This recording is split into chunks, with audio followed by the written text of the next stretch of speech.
Hey everyone, thanks for tuning in to the Lucid Sight Collective Podcast. Today we're going to be talking about precognitive and premonition dreams and the slight difference between the two. I'll also be discussing some famous stories of precognition in dreams, and I will talk about some possible explanations for it, whether that be in favor or explaining it away. And this concept is probably more widely accepted than we're led to believe. And certain people may push against this notion, wondering how it could even be possible for the mind to show you something that it hasn't yet seen or hasn't happened yet.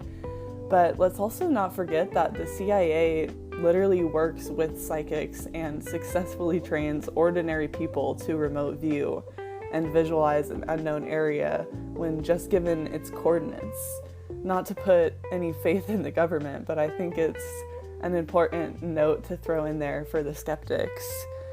But I believe that we can tap into this extrasensory and energetic world that is outside of ourselves and outside of time in general.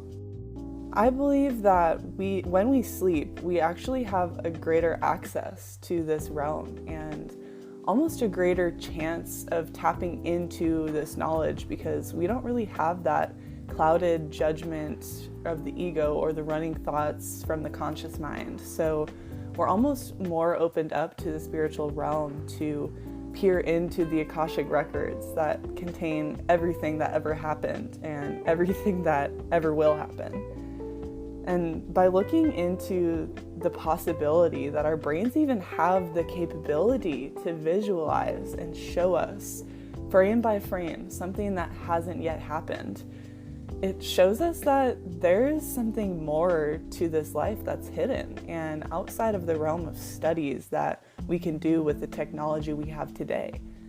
So yeah, this stuff can't be proven by science yet, but there are so many interesting stories out there that have been verified, and you start to realize that this is being experienced every day by people like you and me all around the world.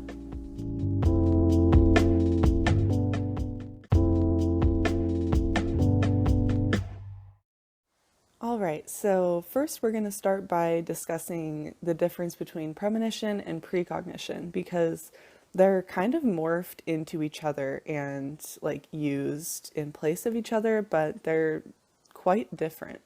And I could make this pretty confusing with all the different definitions out there. Like some people say that precognition deals specifically with visions and images, while premonition is more like extrasensory, like it's related to the emotional realm and feelings. Other people say that precognition only occurs when you're dreaming and premonition occurs when you're awake. I think that both of these definitions don't really hold up. Like they might be true sometimes, but not all the time. So my definition that I'm going to give you guys, the best way that I can put it is that precognitions are very specific and you have to check all of these boxes for it to be a true precognition. Whereas a premonition is a looser term and it can even just be like a really strong feeling or a push or a pull in a different direction. But precognition is a specific vision with scenes and images of the future. And a premonition can be like a vision too, but it's like a looser vision. So like an example that I can give to you guys is maybe one day you just have a feeling like you shouldn't go to work that day. Like under no circumstances are you going to work and you don't know why, but you just have a feeling like I just can't go. Like I know that something bad's gonna happen. That is a premonition. And a precognition experience would be like, for some reason you just know that you can't go to work today because there is going to be like a drug test and like a surprise drug test and you're going to fail. Or like you know that you can't go to work today because there's going to be like some crazy person that comes in and like tries to shoot up the place or something terrible like that. Like That's the only example I could think of. But yeah, that's like the difference between the accuracy of precognition versus premonition. Premonition is just much more vague. They both tell you or show you little blips of the future, but premonition is more vague. Precognition is like very accurate. So dreams have to meet like several criteria before being classified as precognitive. And one of these is the dream must, this is like the most important. The dream must have a significant number of unique details that is unlikely to be fulfilled by chance. So it doesn't necessarily have to be like the perfect, like identical scene, but you have to have a specific number of unique details and they have to be unlikely to be fulfilled by chance. So like any dreams that are self-fulfilling prophecies or that you could or like could be influenced by existing knowledge, those aren't premonition dreams because like your own ego is like almost telling you that like this is going to happen because like this pattern has presented itself in the past. And another one that people say is that you have to record or tell people about your dreams before the scenario is fulfilled in real life. And this is obviously important if you want it to be verified, but you don't always know that this dream is going to become like a precognitive dream when it happens. So a lot of the times you have people having like very vivid and specific precognition in their dreams, but they don't tell anyone. And then after that happens, it's like kind of hard for anyone else to believe that this happens because it's just like your word against like what really happened. Like, I don't know. I've experienced this like when I was younger, friends saying like, "Oh my gosh, I saw this in a dream." And like your instant thought is just to like write it off and like think that they're remembering it wrong or like they're just trying to be like unique or something. And like it is hard to believe when someone says that they've already seen this happen in a dream. So yeah, it is important to either write it down or tell someone else about it before it happens. If you keep a dream journal, then you're set. But if you don't keep a dream journal, then it's just kind of up in the air at that point. Yeah, but like I said, if you're like a normal person and you don't keep a dream journal and you have like this crazy intense dream, you might tell like a few people, but when the scenario happens and you tell other people like, oh shit, like I already knew this was gonna happen, or like I saw this before, it's hard to verify that. So yeah, that kind of takes us into the next segment of all of these dreams that I will be talking about in this episode are verified. Okay, so now we're really gonna get into it. Precognitive dreams is like the majority of what we're going to be talking about, not just like premonition dreams, because precognitive are more specific, as we talked about before. And they're actually a lot more common than we're led to believe. And I think that one of the most noted and documented accounts of this is that of Abraham Lincoln, which, if you guys are outside of the US or something, he's probably the most famous US president or like the most renowned US president. And he actually dreamt of his death only 3 days before he was assassinated. And this dream was so vivid and deeply disturbing to him that he pretty much told anyone who would listen. And Lincoln was known for recounting his dreams to other people, so no one really took it seriously when he had this dream. But the dream went like this. He was in the White House walking through towards the East Room, and in this East Room, it was filled with these mourners who were sobbing, so distraught, and he saw a group of soldiers guarding a casket that was housing a body wrapped in garments and with his face covered. Lincoln frantically asked one of the soldiers who was dead in the White House, and the soldier responded, "The president. He was killed by an assassin." Not only was he assassinated 3 days after having this dream, but his body was actually put on display in the East Room of the White House, which is where the dream took place. And I'm sure that if we could peer into his dream, we would have seen the exact same scene that he saw, because such vivid details are being used and displayed, even like down to him being displayed with the cloth over his face because he was shot. And one of the bodyguards actually did take his dream pretty seriously when he told him. He actually advised Lincoln not to go to the theater where he was eventually killed, but Lincoln did anyways. And before he left, instead of saying his normal "good night, Crook," he said "goodbye, Crook." So I don't know, part of me wonders if Lincoln actually knew what was going to happen to him, and if he just had a feeling. Many people who experience precognitive dreams will know that these dreams just feel energetically different, and some part of you just knows. And as I said earlier, Lincoln was known for recounting his dreams to others, and even the morning of the assassination, he was having strange dreams.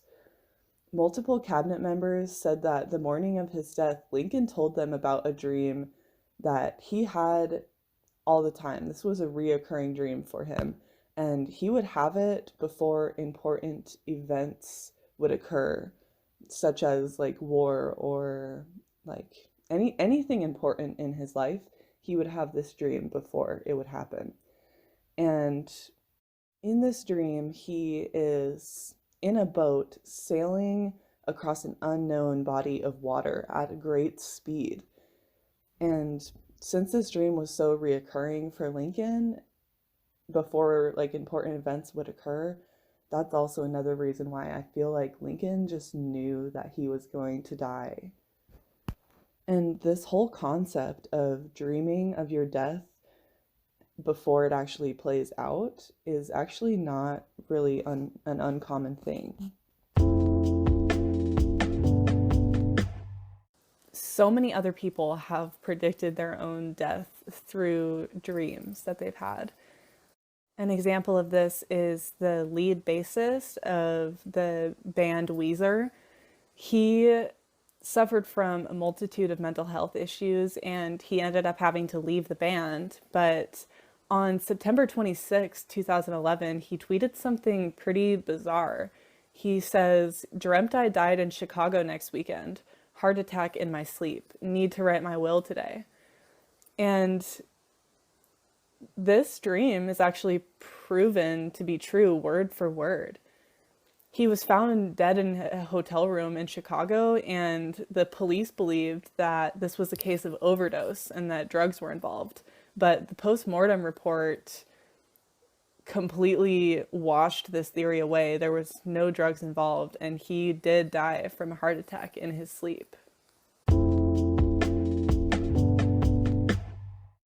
Another instance of this is with the American writer Mark Twain, who dreamt that he saw his brother's corpse lying in a metal coffin with a single red flower in the center. He told his sister about the dream, but she didn't think anything of it until weeks later when his brother was killed in an explosion on a riverboat. And many others died in this explosion and they were all put in wooden coffins. But an onlooker felt so bad for Henry because he was so young, and she ended up raising enough money for an expensive metal coffin for him. And at the funeral, Mark saw the coffin from his dream, and when he stood over Henry's casket, a woman placed a bouquet with a single red rose in the center. There's also the case of Buddy Holly, who was a popular American singer from the 50s. If you guys haven't heard him, check him out.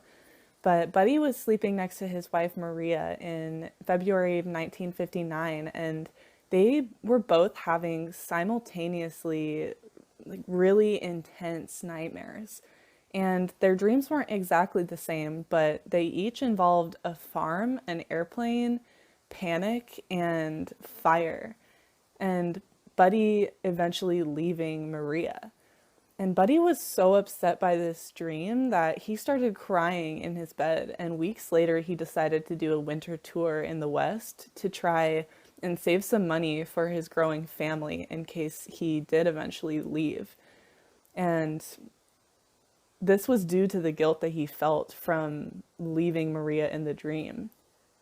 But on February 3rd of 1959, Buddy's airplane crashed shortly after taking off from a cornfield in Iowa, and Buddy was killed on impact. And the crazy thing is that Maria was supposed to join Buddy on tour, but he ended up convincing her to stay behind due to her morning sickness. This event is later referred to as the day the music died, and it's written into that hit song American Pie. But Buddy was even informed by a colleague that there had been a tarot reading done on him, and the message was Buddy Holly dies February 3rd. And Buddy didn't pay too much attention to this because it was the year before, and February 3rd had already passed. And he probably didn't believe in any of that stuff anyways. But sure enough, the next year on February 3rd, he passed. And I'm not quite sure how you can get a date from a tarot reading, but this is documented, and the colleague that actually gave him this information ended up tragically committing suicide years later because he felt the guilt of Buddy's death. And I couldn't find an exact date on the night that they had those dreams. It just says 1959, but if Buddy died February 3rd, 1959, then it couldn't have been more than a month that he had this dream and it played itself out. Which I didn't even think of this before, but this case is like what came first, the chicken or the egg, because he had this dream, and because it's caused such like deep emotions to stir up within him of like him possibly leaving Maria, it made him create this tour that he could go on to get some money to help his family in case he ever died or left. And because of that, he ended up dying. So I don't know, it reminds me of that show That's So Raven, if anyone's ever seen that, where like she's a psychic and she would always have these visions of like bad things happening, and she would try to like fix them and like before they went wrong, and in the end like she was the one that ended up causing that bad thing to happen because she was trying to stop it from happening. So like the vision, like her having the vision made the vision come true because it made her act a certain way. So like, I don't know, it's kind of trippy to think about, like, if they'd never had this dream, would Buddy have even had died? Because he wouldn't have got on that plane, because he wouldn't have made a tour in the West to help his family in case he were to leave, because Buddy wasn't planning on leaving. Like, Maria was pregnant, but yeah, I don't know. I think that's interesting to think about. And there's no way to know the answer, but it's kind of a wild thought. Another really famous instance of precognition in dreams actually has to do with the sinking of the Titanic. And after this tragedy occurred, hundreds of people came out saying that they had dreamt of this event before it actually happened. And 19 of those dreams were eventually verified and fully authenticated. And for a precognitive dream or vision to be authenticated, you have to have a third party confirm that the dream or vision was written down or relayed to a second party before the waking life incident actually happens. And the waking life event must also play out exactly as the dream happened and happened within days or months of the dream, not years. So it really does take a lot for these dreams to actually become fully authenticated. One of these authenticated accounts is actually from the mother of one of the victims from the crash that actually ended up surviving the tragedy. And another one of these verified reports includes a date-stamped letter detailing their dream that the Titanic sunk. But hundreds of people had dreams of the Titanic sinking before it happened, and it's pretty cool that 19 of them are verified. These reports specifically about the Titanic, like some of them I think are probably just because they marketed the Titanic as this unsinkable ship. So like when everyone's talking about that, I'm sure that a lot of people are going to have dreams that it sinks just because that's like in your conscious or your subconscious mind, and your conscious mind, I guess. But I don't know, I think that it doesn't discount that some of these dreams definitely could be true precognitive dreams or premonition dreams. But I think that there were so many of them, like hundreds of them, because it was marketed as the unsinkable ship. And like in an episode I'll talk about in the future, people have dreams about current events. So like there's phenomena of like pandemic dreams or like war dreams or like rapture dreams if you're in like the Christian faith or whatever. So when these things are in our conscious minds, like you dream about them, and when they're in the minds of the general public, a lot of people are going to have dreams, including those ideas. So I don't think necessarily that like all of these dreams about the Titanic are real premonition dreams, but I definitely think that some of them could be, like especially that one victim's mom. But yeah, I just thought I'd throw that in there because this episode is kind of like we're talking about both sides of the argument, like people who don't believe this and people who do. I personally believe that it happens every day, but it's every dream is different and you can't generalize things like this. And just like with the Titanic, 9/11 had also been dreamt about from hundreds of regular people, just like you and me.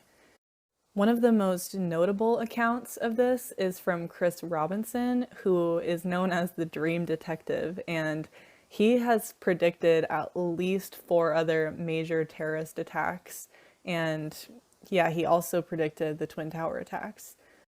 And according to him, he had been having precognitive dreams for pretty much his whole life, but they really started when he was 35, I believe. He started having these really awful dreams about planes crashing into buildings, and as time went on, they became more vivid and specific. And he described and wrote about being in a plane that was hijacked and flown into 2 large tower blocks in New York City, and many people died. And he kept having dreams like this and would record them each time. He had full-on maps and diagrams drawn out of the terrorist event and how the planes would hit the building. And he told the police about it. He had written letters to the US Embassy, and on September 9th, 2001, he wrote another letter to the US Embassy in London, warning them of a serious threat to the country. And in 2002, the Secret Service then took him in for more precognition research, and their findings were never published. But there were countless other events that he predicted through his dreams.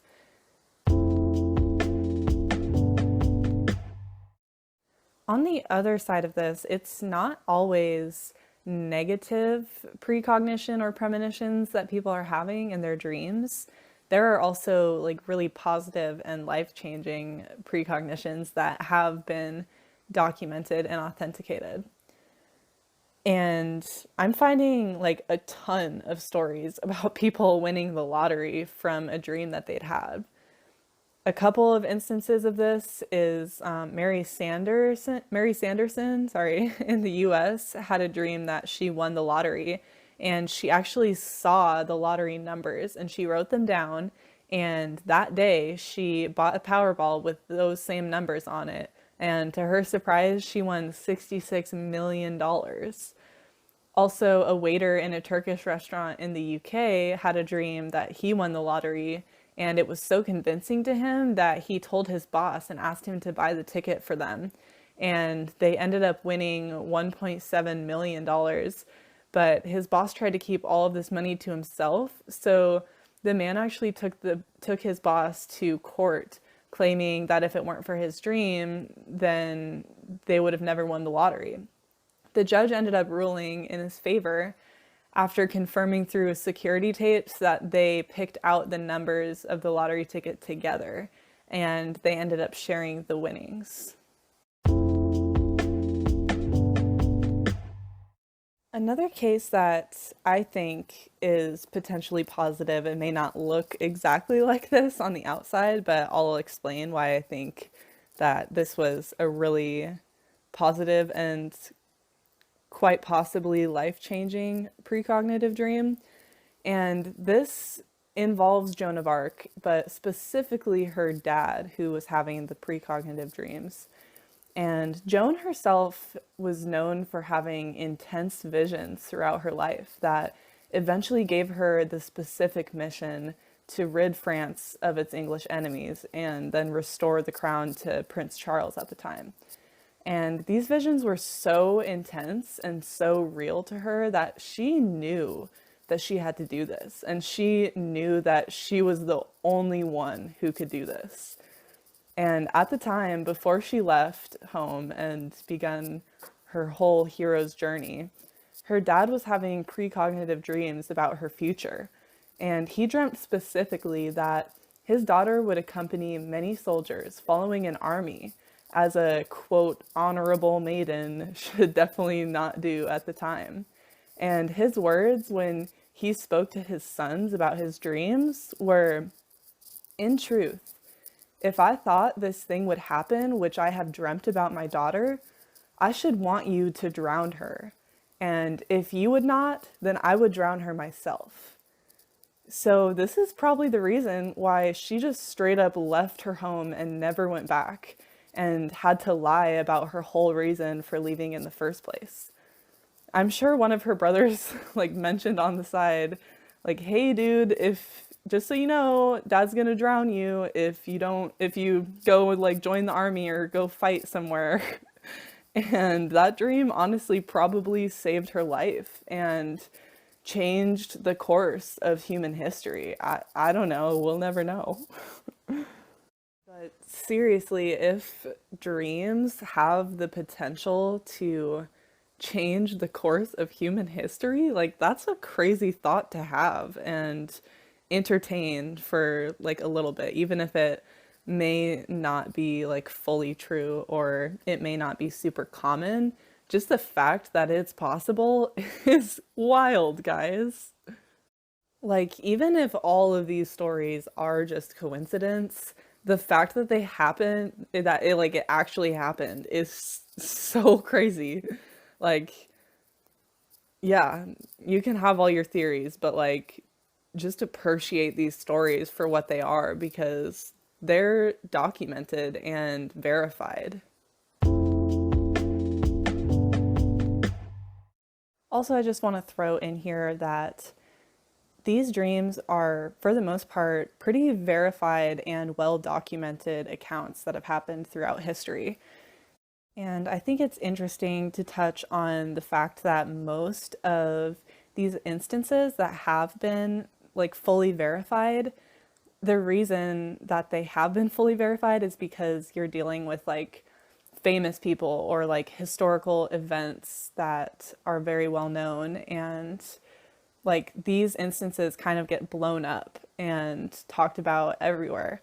But just kind of think for a second of, or entertain the idea of all the other accounts that this has happened and hasn't been recorded or has only been shared with like a few close family members, I am absolutely certain within my own self and ideas that this is something that happens constantly, every day throughout the world. And most of it isn't documented and isn't verified because they're just regular people that are having these dreams, and they don't have like a wide audience to spread that to.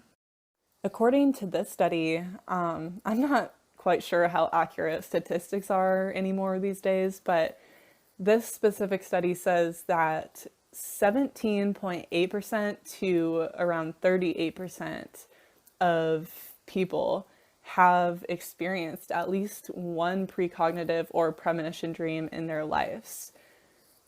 And these dreams seem to predict the future. Some of them are more vivid or accurate than others, but yeah, this statistic says about 17 to 38% of people have experienced this in their life.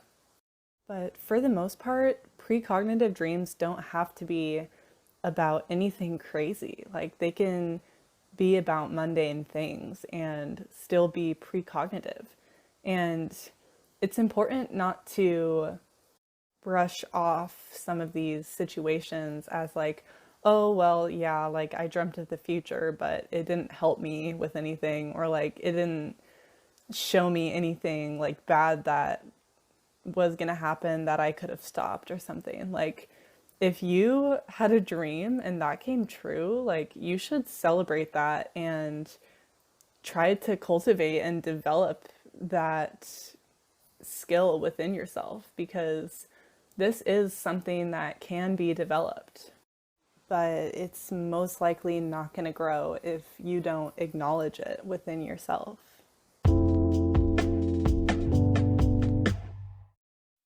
There are many different possible explanations for experiencing precognition in dreams. Some people see it as a form of channeling, whether it be channeling information in general or channeling from an entity outside of ourselves or even your own higher self. And it could also be a form of accessing or tapping into the Akashic records. That's what I think most of it is just like us tapping into like the universal timeline, basically. And that like has everything that will ever happen ever, and like all of the knowledge. It contains all the knowledge in the universe. So let me see if I can get a definition of the Akashic record, actually, because that's kind of important. Okay, so according to Wikipedia, the Akashic records are a compendium of all universal events, thoughts, words, emotions, and intent ever to have ever occurred in the past, present, or future in terms of all entities, all life forms, not just human. And there are anecdotal accounts, but there is no real scientific evidence for the existence of the Akashic records. But this idea and the name is present in like pretty much all Eastern religion and philosophy. Other explanations of precognition that some people believe is that it could be your future self sending you information from the future. And like, this sounds kind of crazy when you first hear it, but if you think of like your own present self sending information to your past self, like even if it's just like, hey, like it'll be okay, like you're gonna get through this and life's gonna get better, you know, like you vibrationally like can send that energy to your past self, and like vice versa, you can receive knowledge from your future self. And this is obviously hasn't been proven, it's just a theory. But if you subscribe to the theory that everything is all happening at once, like time isn't a linear thing, everything is occurring right now and like always will be, I guess, then this isn't too crazy to believe, because you know that right now your future self is living out its life, and like vibrationally you can receive information and like energy from your future self and your past self, and like give it to your past self, and like theoretically that could have already helped you in your past. If that makes sense. And others think that precognition could just be like signs of clairvoyance or ESP in an individual, or like intense intuition or foresight, like anything like this. Like they think that it's just the person that has like these abilities. And there have definitely been cases of people documented that have had a lot of premonition dreams throughout their life. For example, Edgar Cayce, or Edgar Casey, I've heard it said multiple ways. I'm not sure which one's correct, but he is known as the sleeping prophet. And I'll probably do a whole episode on this. Maybe not, I don't know. There's so much out there about him. But everyone should know about him. He is known as the father of holistic medicine. And there have been some amazing things documented about his life. And yeah, he's definitely a clairvoyant healer. He's psychic, and he channels from his higher self while he's asleep in like a trance-like state. And I'm speaking present tense, but he actually passed in 1945. He was born in 1877. So yeah, he lived a while back, but still there's been a lot of stuff documented on his life, and like scientists and researchers were there documenting it, like trying to prove it wrong, like as a hoax, but they literally could not prove him wrong. Like he knew things that he could not have known. So I recorded like a whole 8 minutes on what researchers have to like explain precognitive dreams and premonition dreams in general, but I don't think that I'm going to include it because literally every explanation was pretty much saying like this does happen, but like they're like I can't even explain it. But if you guys want to know some of the possible explanations that researchers can think of to explain this away, by all means, please research it. But I don't think that I'm going to put it in this episode because it was really boring, and a lot of the theories basically said that like you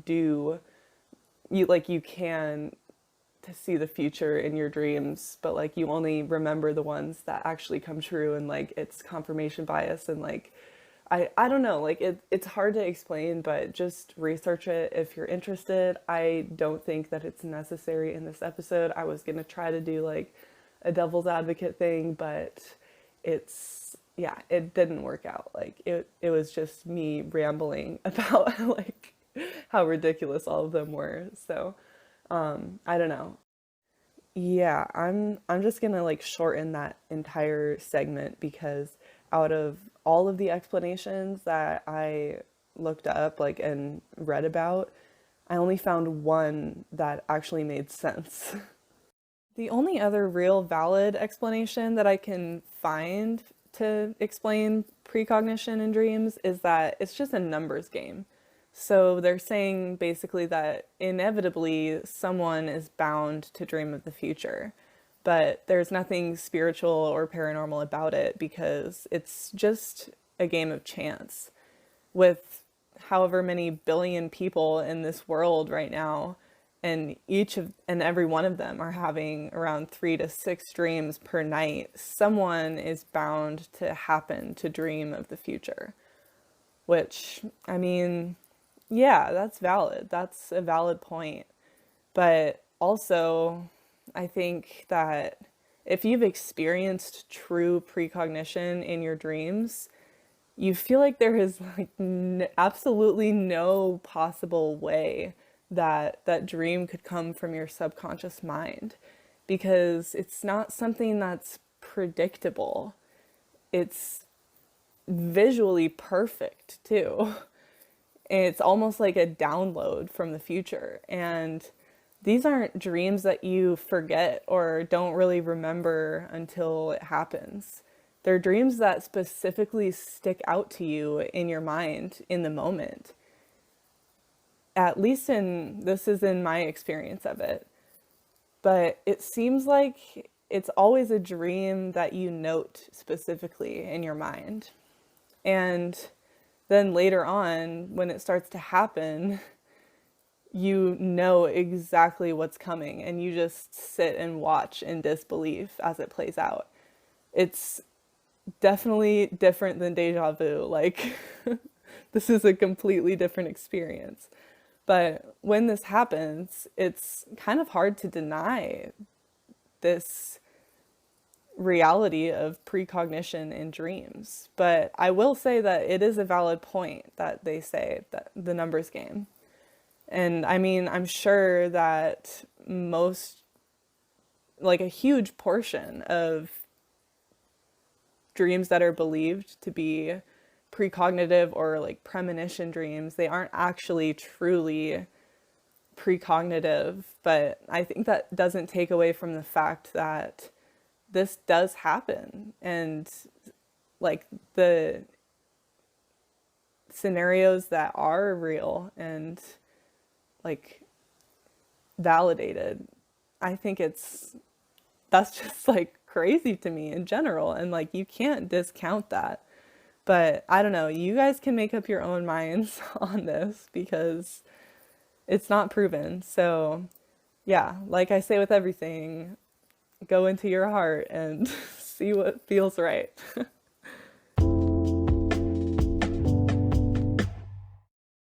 To sum up, like in general, what I was saying in that segment that I deleted, it's basically that, like, generally what we're talking about, these experiences that, like, these extra sensory experiences that we're having, no one has concrete proof and can definitively say, yes, this happens and can be verified by science, because these profound experiences are taking place on a different plane or in another realm, like with different space and time, and they're only things that our consciousness are experiencing. We can't capture this and experience it in any other way, shape, or form than through our own personal consciousness. So I don't know if this is ever something that will be like fully, yes, verified. But when you have this experience for yourself, like that is verification in and of itself. And I think the only way to like truly really know that this happens is to experience it yourself. Because it does sound pretty out there to someone who hasn't experienced it for themselves. And I mean, even just a lucid dream sounds pretty crazy and mystical to someone who's never had one before. But this is something that actually has been verified by science. And like the CIA just came out and said that astral projection is real and we're like living in hologram reality. Like the world is a crazy place. And like this existence is not just what we can see and touch and like feel in this reality. Like there are other parts to this realm. And yeah, I don't know. I just wanted to like go on a little rant there because no one can prove this, but that doesn't mean that it doesn't happen and isn't just as real as the floor you're standing on. So yeah, that was my TED Talk. Thank you for listening. For me, I don't think that it's because you dreamt something that it happened or became a reality. I think that because it's already a reality, it happened. So once something is like kind of set into motion, even in a subtle way, it's already happened in the fabric of space and time. And you can tap into this. And most of the time it's accidental, but this isn't a constant. Most dreams are not premonitions. So don't expect your dreams to come true because this will drive you crazy. Like if you dream that someone dies, or like that something bad will happen, like most of the times dreams are just dreams, guys. So after listening to this episode, like, don't automatically think that all of your dreams are gonna come true, because that's just not the reality of it. If you find yourself wanting to interpret your dreams, I say go for it. It's just important to keep in mind that death has many meanings, and it's also a beginning. And most of the time when you're looking at your dreams and the meanings of them, you realize the subconscious mind doesn't necessarily think in as literal terms as you do. So take your dreams with a grain of salt. And also, if you're looking up dream symbols or meanings like online or in a book, be wary of that too. I think that there's definitely power in the history of that, but it's not always accurate to every person. I always say that only you can truly know your subconscious. So if it doesn't resonate with you, just move on. But I think that sometimes these can be a helpful tool to like look up a dream symbol or whatever. But precognition in dreams definitely happens. And I believe that you can tap into the Akashic records while you sleep. I think that it may even be easier to pull information because we're already in this deep trance-like state in a different realm, so to speak. Sometimes I call sleeping my extreme meditation because sometimes it really feels like it. I also call dreaming taking a trip too, so I don't know. Dreaming and like sleeping can be compared to a lot of different things, but it definitely feels like we go somewhere, and it's like, it's a pretty trippy experience. I don't know.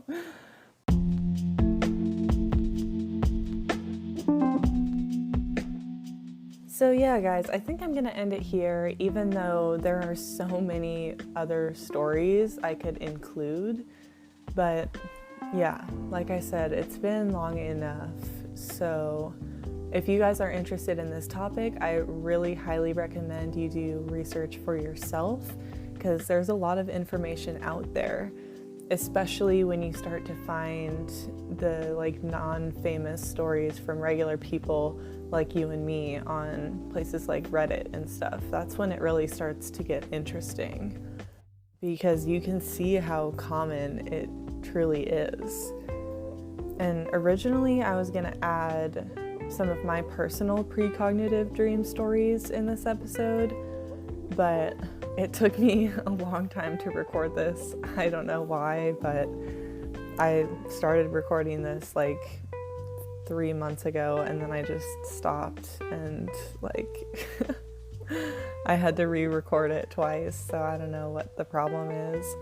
But yeah, with that being said, I'm gonna do a separate episode for my personal precognitive dream stories, and like I said in that earlier episode, I'm just gonna do a series of these, like my dream stories, basically.